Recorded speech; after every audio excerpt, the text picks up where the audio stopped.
All right, we are live. Hello, everyone. My name is Sharisa Oy. I am San Diego Repertory Theater's audience engagement curator, so I have the pleasure of putting events like this together. I'm going to go ahead and ask everyone at this point to turn off your cameras and make sure that you are muted. And if you have questions or comments at any point through the evening, I'm going to ask that you put them in the chat. We will read them out a little bit later, but you can put them in the chat at any time, and we will do our best to get to all of them and read them out. I am thrilled to introduce you tonight to our Stockdale Partners rep, Jimmy Parker, right? He is a native San Diegan. He knows the neighborhood. He's worked all around downtown. And I am so excited for him to share with us tonight. So go ahead, Jimmy, why don't you take it away? All right, thank you, Sharisa, and hello, everybody. I'm hoping that this isn't the first time for some of you, but if it is, Horton Plaza opened in 1985, and I threw the confetti off the top of the now Macy's building. Back then, it was the Broadway. So I've been here for quite some time. I spent several years with Street Scene from 1984 through 2004, and then ran the Gas Lamp up until about 4 years ago. So in that process, I met a few people, and when this project came along, I got a phone call, and it looked like an opportunity to get involved with another rebirth of this area, something I've been really tied to for a very long time. So very quickly, I'm going to go right into the presentation, and I'll stay on as long as Sharisa will allow me to answer your questions. So here we go.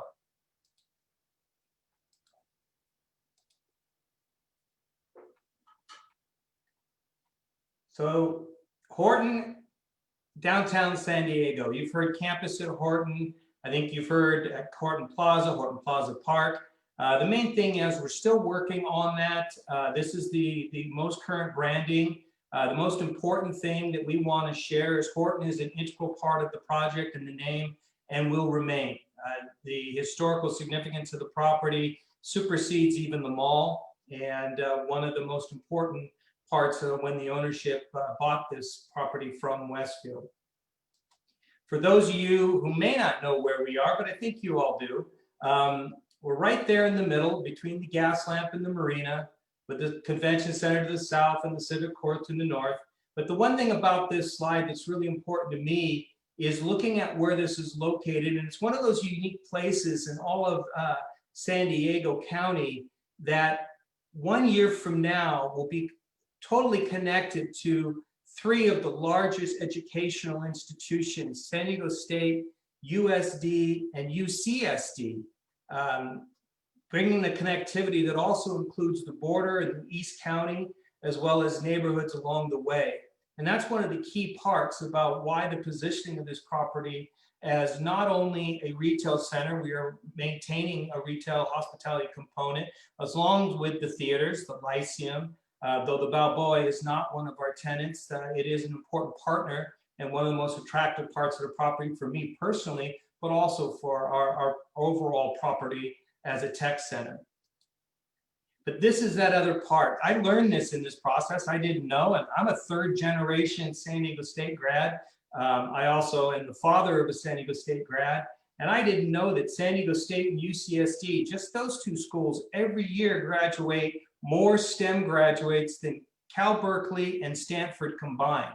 That's a pretty amazing stat, but it also goes the other way, where our graduates are having to leave San Diego to find jobs in Silicon Valley, Austin, New York, all of these other tech areas where they can be staying here at home, which is critical actually for a lot of companies that they are through their own studies that people who work in the area where they come from, they already have a social base. Even if they went to school and their families isn't there, they've developed friends, employment, relationships in their community. They tend to stay at their jobs 2 to 3 years longer than when they're actually recruited into a city.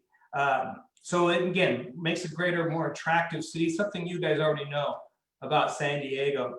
This year is just a little bit of a slide, tells you what we're doing, but this year is one of our visions, one of the original visions for the inside of the former Nordstrom Building. And what you're seeing is the removal of that large escalator cluster that used to be in the middle and opening up the property vertically, allowing companies to be multi-floors but still tied together. This also becomes important as we talk about COVID and what it's going to be like in a business setting for post-COVID. Now, one of the things, and it's a question I get quite often, is how has COVID affected our project? Well, the first thing I got to say is first, the pandemic has affected a lot of people, if not have lost family members or people who have been permanently scarred, but also economically.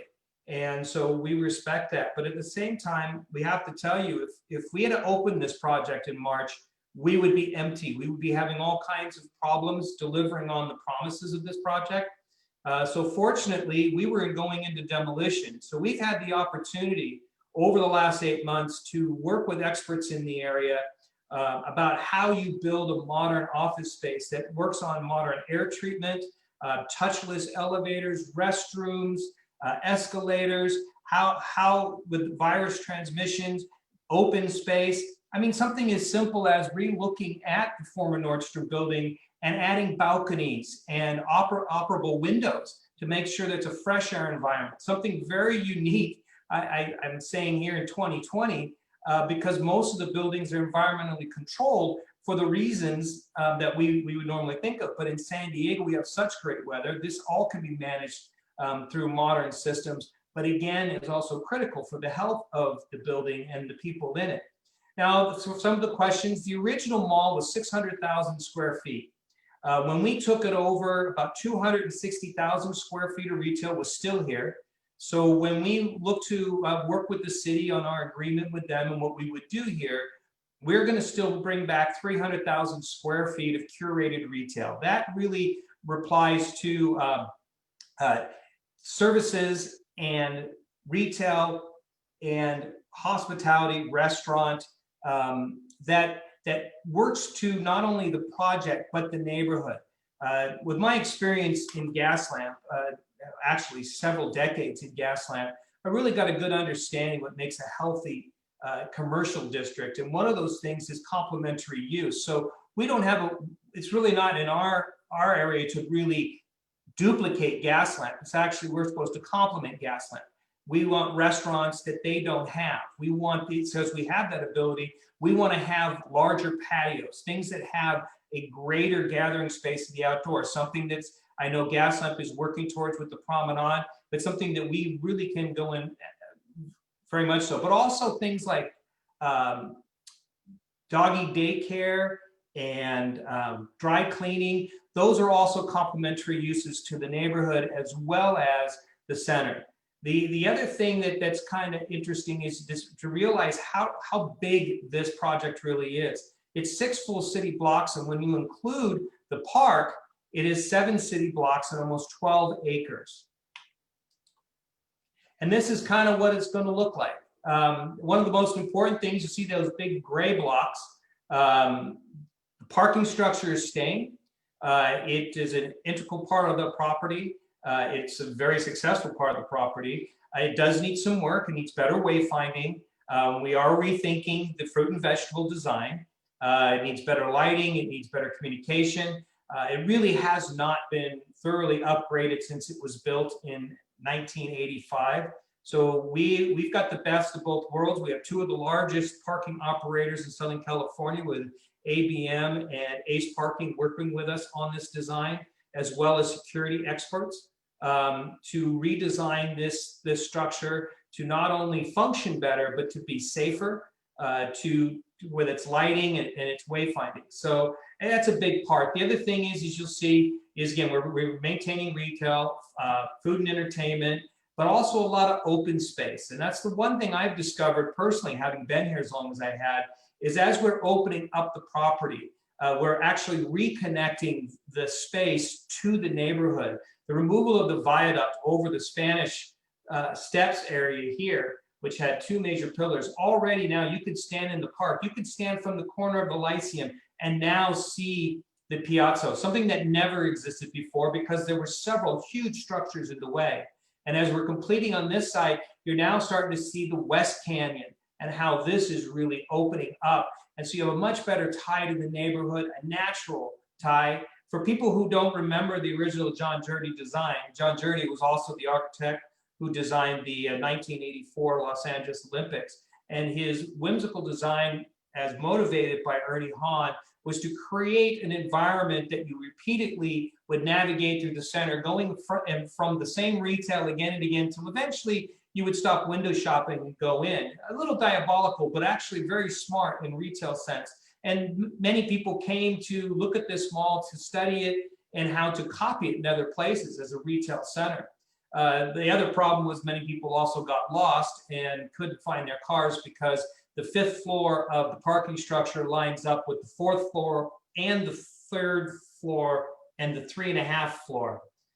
So it was very hard to navigate. These are things we have to fix because you have to, in an office setting, you have to be able to get where you want to go. But also we want to open this up. San Diego has great sunshine, great environment for outdoors, and that's one of the big things. The other thing is we want to open up the whole thing. We don't want to isolate it. Back in the 80s, Gaslamp was Skid Row. There was a very big concern. They didn't want any interaction from the outside.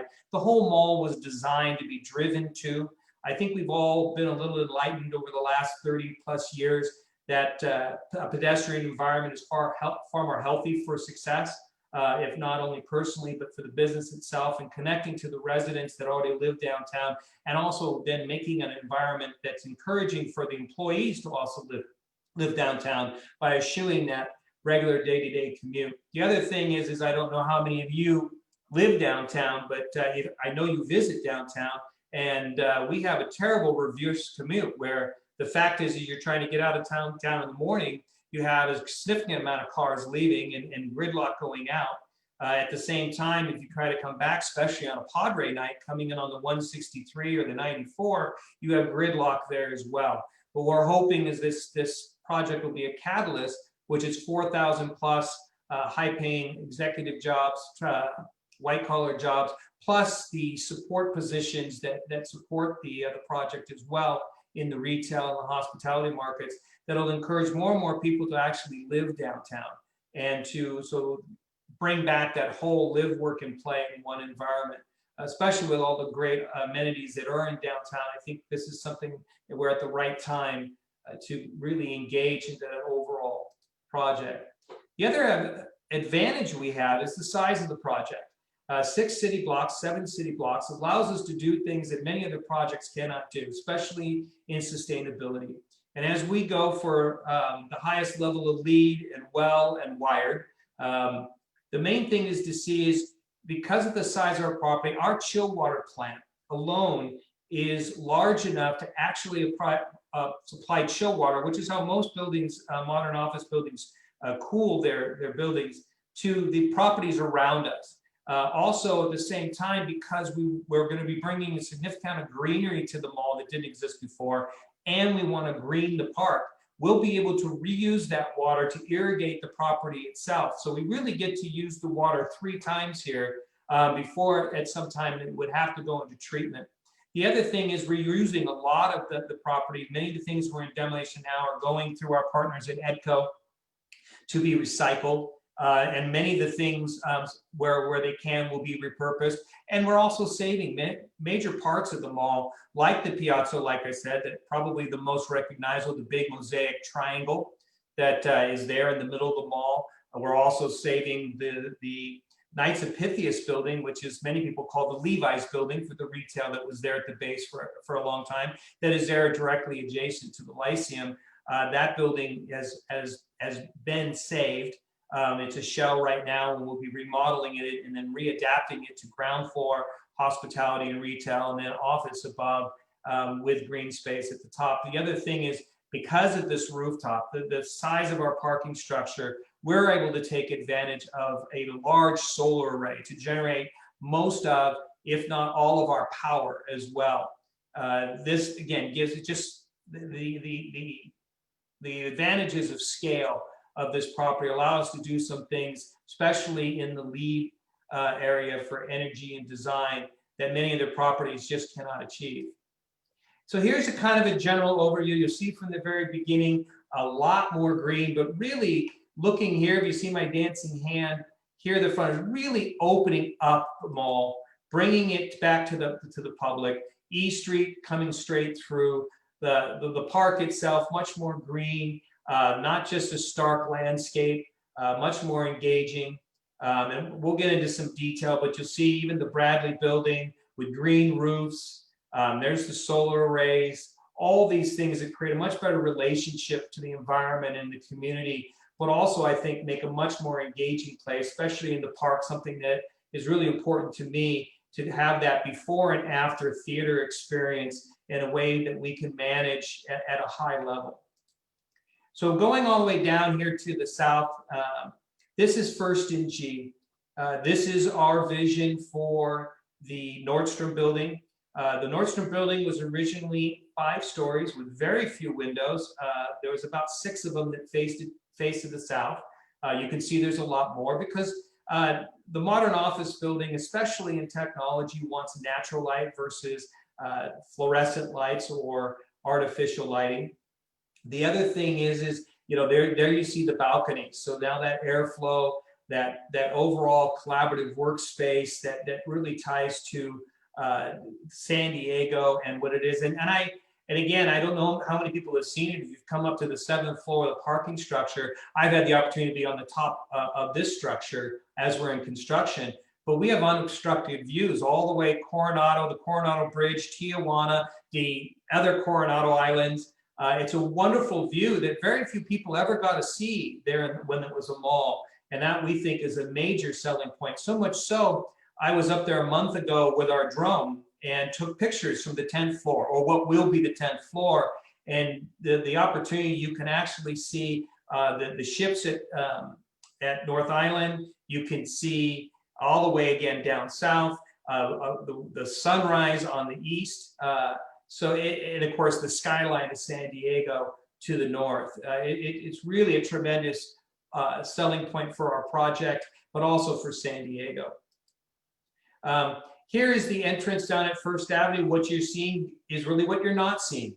Those big escalator bridges and staircases are gone. And now we have a great ceremonial entrance that ties this project back to the marina and all the residents and the other businesses on that side. Another really important thing that I thought is really simple, but never happened, and it really should have, is also creating a pop-out here, basically a cutout that people could stop, pick up their groceries, pick people up. So you have this transitional space. Right now, and for the last 30 plus years, First Avenue is a freeway northbound. It's 3 lanes, high speed, and there is parking on that side. But the fact is you have a commercial zone, a bus stop. It's really not conducive to the pedestrian environment. One of the key things for managing things like homeless impacts and things like that is creating a thriving pedestrian environment versus something that is a pedestrian desert that existed before. And you do that by not engaging with the sidewalk to the existing businesses and the property. And this is something that we learned in the development of Gaslamp. And I think, you know, we're taking it at a larger scale here, but it really is creating that environment, green space for people to come in and to enjoy the property and not be walled off from it from what was the original design. And then when you bring it in, and this is just inside, as you can see here, a lot more green, real open dining. Here's the backside of the Nordstrom. But also I want to bring your attention to this. This is what we call the Viaduct. Actually, it's what the architects call the Viaduct. And bringing back the color palette that John Jurdy originally had. So we're working with several architects that used to work with John, some that were involved with this project way back when, to identify that color palette and bring it out. And with all this, even with all that coming in, still maintain the viaduct wall, but still create these vibrant office spaces behind. So you save the historic, and then you turn around and you make these great open collaborative spaces that work in a post-COVID environment. So you get a little of both. The other thing, again, you'll see, here's the Piazza prominently over this dynamic area. A lot more green on the stairs. And this is something you look on the stairs. Since 1985, the codes have changed to require a lot more handrails and to the distance and ratios. And so we're taking advantage of those to also bring in planted scapes to really reduce, again, the very commercial layout that was there before, to make it much more inviting and, again, much more LEED and well sensitive. Here's the other side of the piazza. Again, you see here is the back side of Macy's, really, but this is the Viaducts, and what was where you walk through as a shopper becomes innovative office space to use those as meeting rooms as well as more balconies. And then, of course, these larger spaces, by removing the large wedge that was here and other build outs, to create this dynamic area that people can gather and socialize, but not in a confined space, but more in a more open format. And then here's the Spanish Steps that I was talking about. So by removing that viaduct, you actually see into the property. You remove the two giant columns that broke up this space. Also, by removing the lower wall, we have a better engagement to the escalator and the under the building, to really open this up, to give a less confined, claustrophobic look to more of an inviting, relaxed, engaging look. And of course, this brings us to the park. It's hard to say is here's the green. By taking the stone surface that was out here, by grounding it up, going to decomposed granite, it softens the space both acoustically as well as tangibly. It also slows down certain things that have been a difficulty in the park, like scooters and bicycles that come zipping through. So it becomes, again, a pedestrian environment, something that everybody can enjoy. The other thing you see here is the backside of the Bradley building, which has been just an empty building since they built the park, is we're going to punch a hole. We're building a food hall. And this deck that's out front here also doubles as a stage. So I'm working with a local consultant, Show Imaging, who also works with Live Nation and AEG, and has brought several shows into the Balboa. And I've worked with them on some larger festival work, and we're putting in many things in this actual deck, so make it more of a plug and play. So it's a much cheaper, of almost cost neutral option to attract a lot more nonprofit arts organizations, dance, music, performing, to be able to use the space where it was actually cost prohibitive before because there was no stage. Everything had to be brought in, which cost labor, and we found it really difficult. Even if we waived everything we could, it was still hard for many of our really talented nonprofit groups to utilize the space. And that's one of the goals here. We really want to program this with the arts. We're working for the Commission for Arts and Culture. We want to make this the hub of the Arts District, which features the Lyceum as well as the Balboa.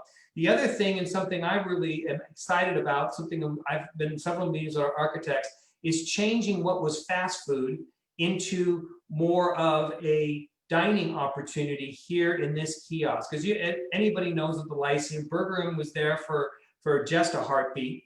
It wasn't well frequented. I think a little bit had to do with its orientation. And so building a full service restaurant that also has outdoor dining, an outdoor bar. If you've been to Bryant Park, it's one of the really great catalysts for that park is this open air, but also having this played at E Street. So it becomes, again, what I said before, that nice pre-theater, post-theater meetup location for the Balboa and the Lyceum, and really helps to engage E Street, which right now it's in construction. What it has been is really just a transitory space that nobody has really utilized. And it's one of the areas that I challenge our consultants and our architects to really spend time in is E Street, and how we can make that more of an experience as you visit.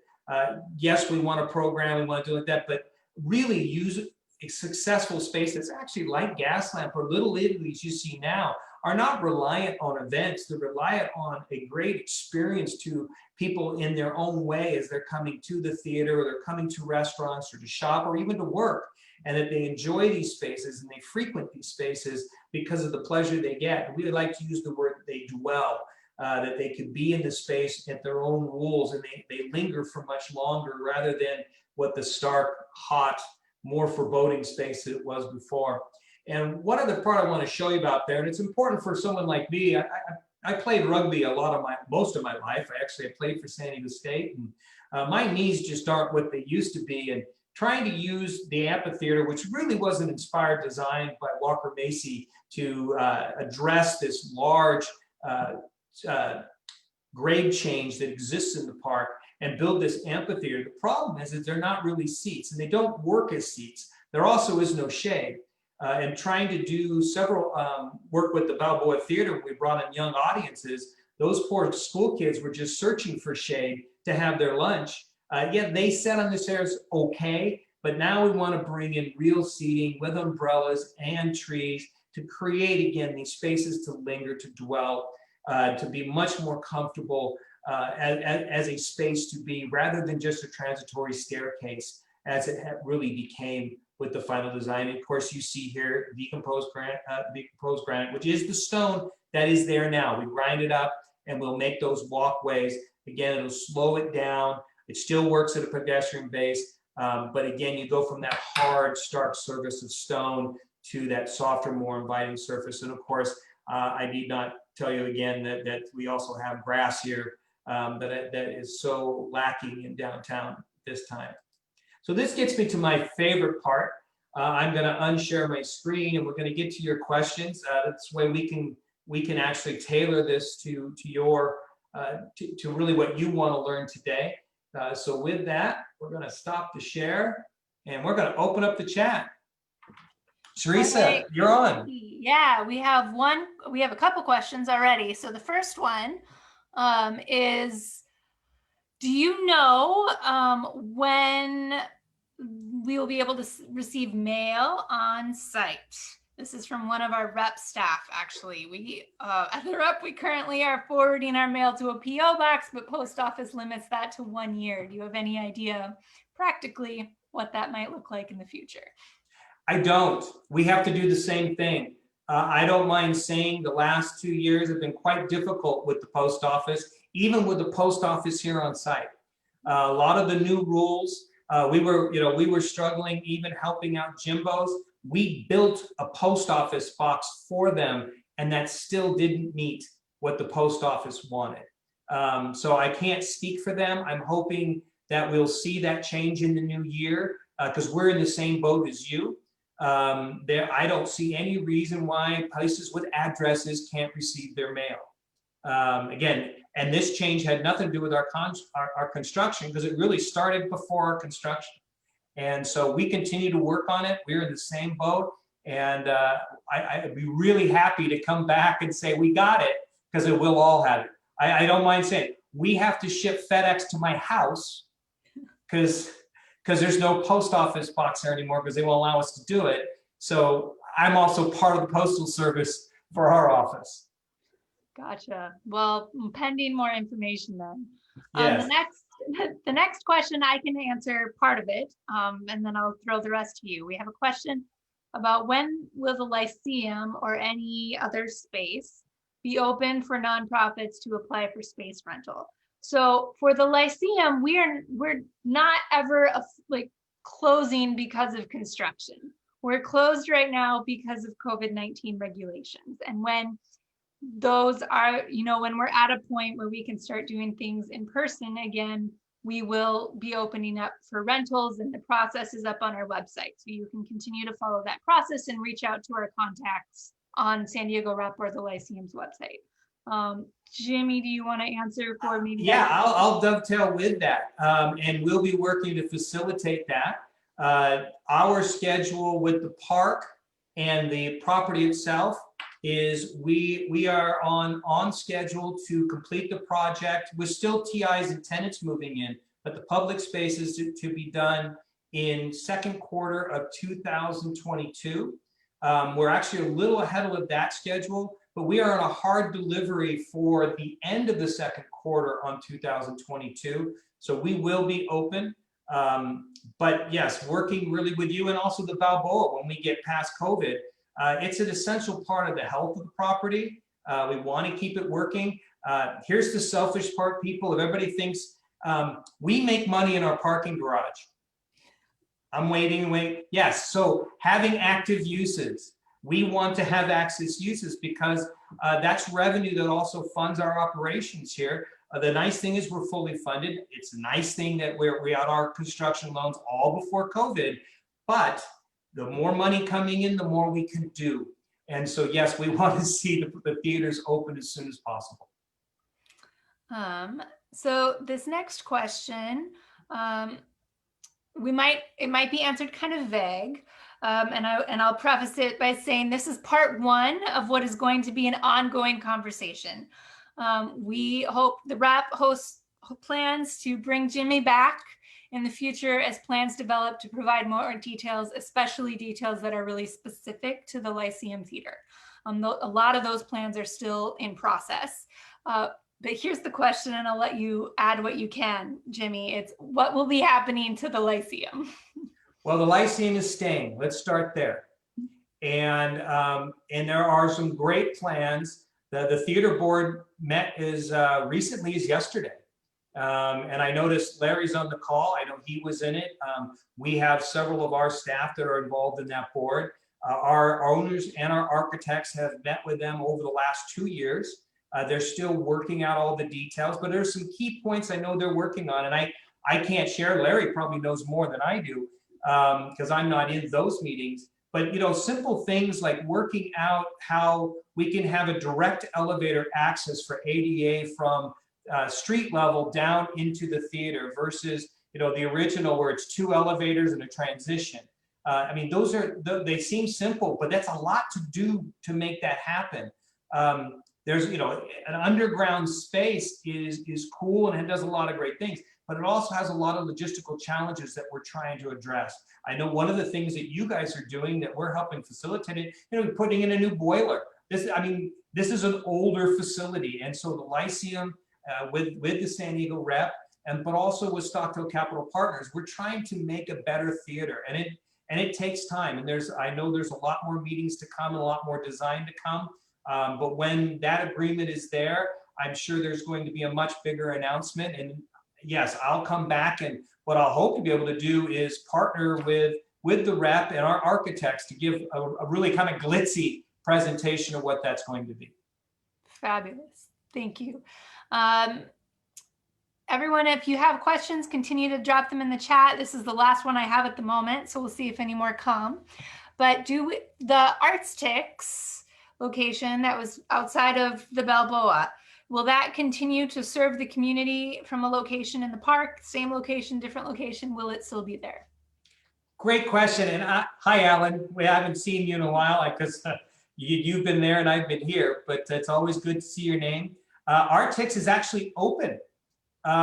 We relocated them up near the historic park. It's in Pavilion 3. It's what we call it. It's actually much closer to the original gazebo that was on Broadway Circle. I have actually spent the last month between them and AT&T. AT&T took a while to get their internet up, even though the internet was up at some kind of upgrade. Either way, Jay over there at the Performing Arts League is great to work with, but they are open. They're on a COVID schedule. They're not every day. So you'll have to go to their website, but Christian, who mans the booth, has been doing great things. We just put their graphics up on the outside of the building. You can see them from Broadway. So they will be there during construction. And then we'll be looking to move them back where they were once construction is completed, and we'll reopen them on that side back to their original home in Balboa. But we wanted to keep them up and running. So they are. Fabulous. All right, we have one question that came from Facebook, and then maybe we'll wrap this up. And this is kind of putting you on the spot, so we could follow up later. It comes at a different presentation. Well, you've hit me on the Lyceum, and I'm already on the spot. Post office. Just don't ask me about the election, and I'm good. We'll stay off the election. Thank you. Does Stockdale or do you have any renderings of what the outside that includes the Lyceum will look like, at least as planned at this point? No. I mean, the fact is I have in my archives about 6 different versions, and I don't think any of them are going to happen. They're all great ideas. There's a lot of different ways. But I sat in one meeting, I think it's over a year ago, with Sam Woodhouse was there, and Larry, and a lot of creative people, and they tore it apart, as they should. And that's the process, to try to find all of those things to make it work. Community design is never easy. It's not pretty, but some of the greatest ideas come through this very kind of, it's the wrong word, but it's the right word, a combative process, that you get people with different interests on all sides looking at it, but all of them having still the same goals of making something really special. And that's what we're in right now. So it's going to take some time. And again, I have no renderings I'm allowed to share because they're in that design process. But again, I'm hoping that we'll be back here with you guys sooner rather than later with a design that works for all parties, that we'll be announcing through the press, but gladly would do a meet and greet with all the people who are interested, and again, get the key people to really talk about what that's going to be. Gotcha. Thank you. I think one thing for those of you who haven't been down there, the one thing that is for sure already has taken place is the obelisk is gone. Little structure it's not gone. It's not gone. It's only 100 feet away from where it was. Okay. We packed it up in crates. It's right next to the Macy's. Okay. It's stored safely. We had an art preservation expert come in, actually removed all of our different art pieces, including the neon that was over the Lyceum, the Horton Plaza neon that was up on, that's all been crated and protected. One of the most interesting things, if you get a chance, I know you haven't been back at the office a little bit, Teresa, but take a look at the base. Everybody was really surprised when we pulled it off. We may have had a catastrophic failure in the next 3 years, talking to the people who are the curators, because they had so much water had been seeping into that base, and the corrosion and the and rust that was eating away the base of that. You couldn't see it because it's all wrapped in those mosaics. But once we took it off, you can take a look now. I mean, I'm sure Larry has seen it. It's not in great shape. So I'm not saying it's more serendipitous that this happened. But no, we're working on bringing it back where it will be. It will not be at the Lyceum. There's a lot of reasons for that. One is because of logistics, to really, I think everybody's agreed, we want a more open entrance to the theater. It commands that space. So really bringing it back there defeats the whole process of opening up the Lyceum to street level. So we're looking to relocate it, but no, we have preserved it. We want to bring it back. We are working with the community. We're working with the Commission for Arts and Culture. There even is an outside chance it may even leave our property to go to another place if it's the right place. We're not ruling anything out, but no, it's very important, the preservation. It was one of Joan Brown's last, so that makes it even more important. But it's really only 100 feet away from its original location. Wow, very cool. I'm going to expand on this question. The question is, what is happening with the post office? And I think Jane means the post office location that was, actually, kind of below Macy's, or near Macy's. I'm sorry, I saw Larry's post.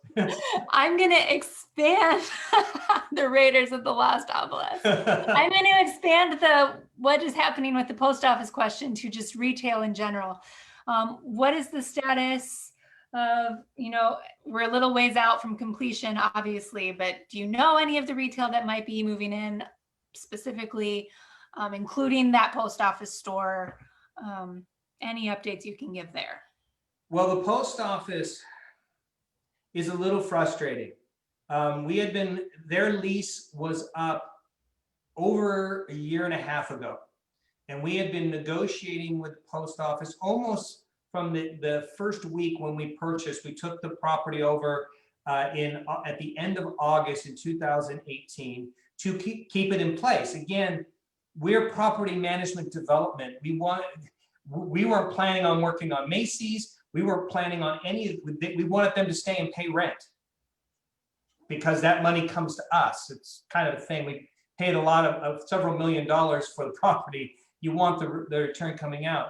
But as you kind of saw played out, I think it came to light in the last year, the post office. The post office federal organization has been closing things down. They've been removing post office boxes. And they decided to downsize to the post office, the historic post office at 8th and E.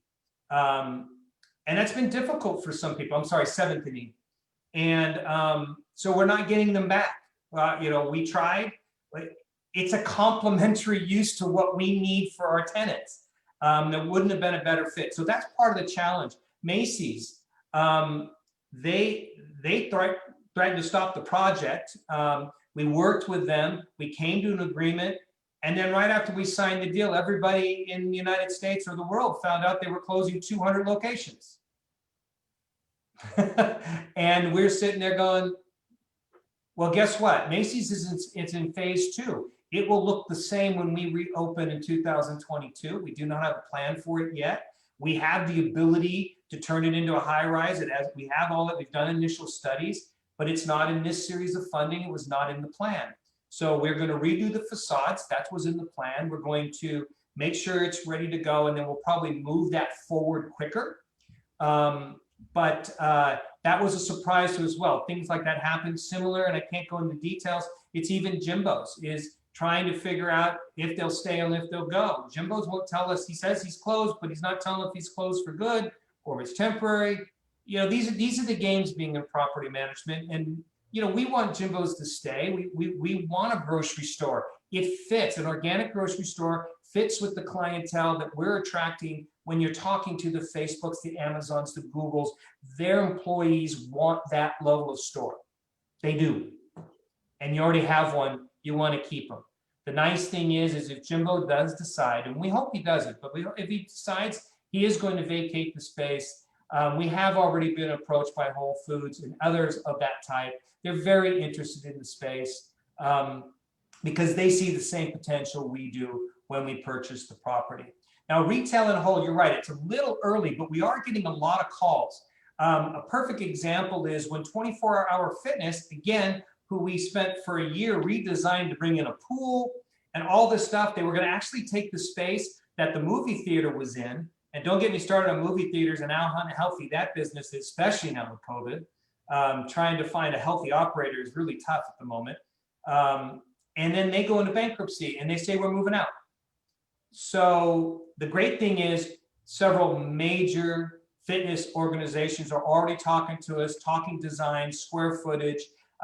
They will be at the ground floor talking about more amenities. Again, great tie to the neighborhood as well as obviously to the clientele that we'll have.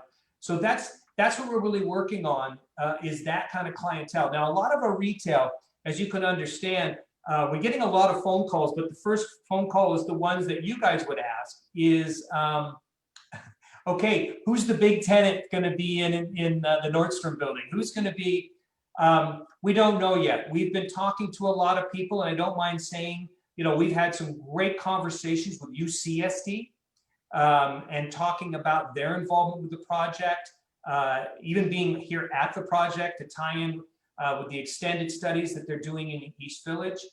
We've talked to several actually life science people. Obviously with COVID, there's a lot of focus on that, but you may have noticed that all of a sudden we say tech center life science.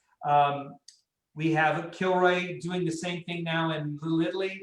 A major player buys the Liberty, not the Liberty Station, the waterfront near the Naval Operations Building down on the waterfront for almost $1 billion. And then the Padres say they're going to open a tech center in life science. So we're very, very humble and thankful that everybody thought we had the right idea, that they're copying us. So in the retail game, it will come behind the major tenants.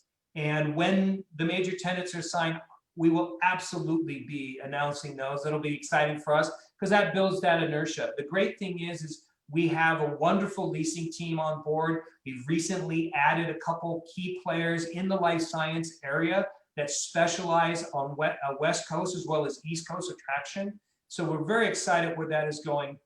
Again, especially with the new relationship with UCSD and helping us guide things that really can play into hiring their students, San Diego State students, USD students, Paloma Nazarene, all these great resources in the area, and tying them to the property. And it wasn't lost on us when they really talked about is how we connect this property to those campuses for internships, and allowing then students will be able to come right from school. In other words, not having to drive, they can have internships to and from our campus, and recruiters could then be frequently on campus to look at hiring and collaborate at the university level. This is something that's really exciting for someone like me to learn on how you can really tie a commercial hub like this to these institutions of education. And I think it just makes a much more vibrant property, a more vibrant neighborhood, a more vibrant downtown, and again, a much more connected, vibrant community and county. Thank you. All right, we have a fun question, or I think it's fun. You mentioned that one of the goals is that downtown becomes a little bit more of a live-work neighborhood. So Linda says she wants to move in, but she's retired. Hurrah, any residential? In our project, no. And I think that's a good idea. I've been a Gaslamp for a long time there, and I watched a lot of residential projects get built in the late 90s, in the early 2000s. There are several still on the books, permitted, and we've got cranes all over the East Village. We've got Little Italy filling out. We got the core. We've got new residential going to the west of us near the water. There's a lot of residential being built, and what we decided, and again, it's been asked more than once, and it was considered, but we should be the work. We really need to be the work, and we should embrace the play, because there is no other property that has 2 working theaters. There is no other property that has the largest parking structure in all of downtown. We are going to embrace our role in downtown, and that's employment, that's entertainment, that's really where that's going to be to make it successful. And we then help those residential properties thrive in apartments, workforce housing. Those are the things that are coming in. Now, our project is in 2-3 phases. If we get to a point on phase 1 where we do have interest in residential, it could be an application to the Macy's property. Makes perfect sense, because that property, which is key, would have to have parking, or else we're shooting ourselves in the foot to be taking away that resource or overtaxing our parking resource. It is a perfect size for the square footage we're talking about, and still be able to service the entertainment, the Gaslamp as a 24-hour parking, as well as we provide parking to 225 Broadway. They have their own parking, but actually they use ours as well. We also are the parking for the federal building that they decided not to put parking in. So that property could be a potential down the line, but we're talking years down the line. But again, we are the work and the play, and other people are building to live. Thank you. To close, I'm wondering if you could walk us through a general timeline. You said completion is a hard end of quarter 2, 2022. Could you walk us through maybe some mile markers along the way? Yeah, we don't really use mile markers. We use phases. And right now we're in the demolition phase, transitioning into construction. And I know there's some residents down on G Street and First Street, because they have my number, who have let me know about all the pounding we had to do to expose the footings at Nordstrom, because we're adding on the 5 stories to be inspected. We had to dig them down and actually remove the concrete that was added back in the late 90s so they could be exposed, inspected before we go up taller. That was a few weeks of pounding, and my friends at the Renaissance and Market Street Square, we've become very close. And I was very happy to tell them that we're done with that. And we actually look to be done with most major demolition by Thanksgiving. There will be still some areas, and as TIs happen and all that, but we were getting to a really good place there. We ordered our steel, and anybody who's in the construction business knows that's a very big deal. That's a huge commitment. Our steel is being fabricated. It is to arrive in December, and in the first of the years, we begin to add those stories on top of of the former Nordstrom Building. So we're now transitioning into that heavy construction phase. That's a very key milestone, and we're really pleased that we're hitting it with the first of the year. That's what we wanted. And we're also hearing that it may be a drier winter. That'll be good for us. If we have a gully washer like we had last year, that might slow us down a little bit. But the nice thing is we have an advantage by not going to dirt and starting from scratch. A lot of our structure is in place, and so that allows us to continue to work even in mild inclement weather. Wind is obviously a widget for everybody, but no. So that, and then so 2021 is a major construction that's really going through the summer. And at that time, there should have been major announcements of tenant signings as we're then customizing, starting on their tenant improvements. Because at that point, all of the new chill water, all the new circuiting fiber, working with our telecom partners, we're actually looking to probably have the largest 5G hub in Southern California with this mall, basically taking advantage of that development with phones, and that most people will be using that much more than Wi-Fi in the future. So we already work with Verizon, AT&T, and T-Mobile, and we're working with them now to what that will be. So those are the systems that will be going in that second, third quarter as the bones are being built in the first and second quarter. So those milestones. So as we're coming around towards the third quarter and the fourth quarter, you'll be seeing really that shape up. You'll see what it really is going to look like as the shell. And again, you'll start seeing those retailers coming in and their TIs coming into that first quarter of 2022 as we're moving towards that public opening. So those public spaces, the lower first and second stories, the park, E Street, the theater, all those areas are already starting to be open and engaging, and then major parts of the mall starting to open as it becomes safe, and those construction activities have all moved to interior work only. Great. Well, I think we've exhausted our questions for the moment. If I happen to miss any, or you were too shy to put it in the chat, I believe everyone who registered has my email. Feel free to email me any questions and I can pass them along and get a response to you as we are able. Like I said, this is part 1, so look for a part 2 sometime in 2021.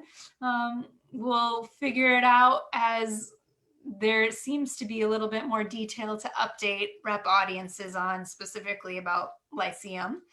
And thank you, Jimmy, and thank you everyone for being here tonight. Thank you. See you all. Thank you, Alan. You're welcome. Thanks, Jimmy.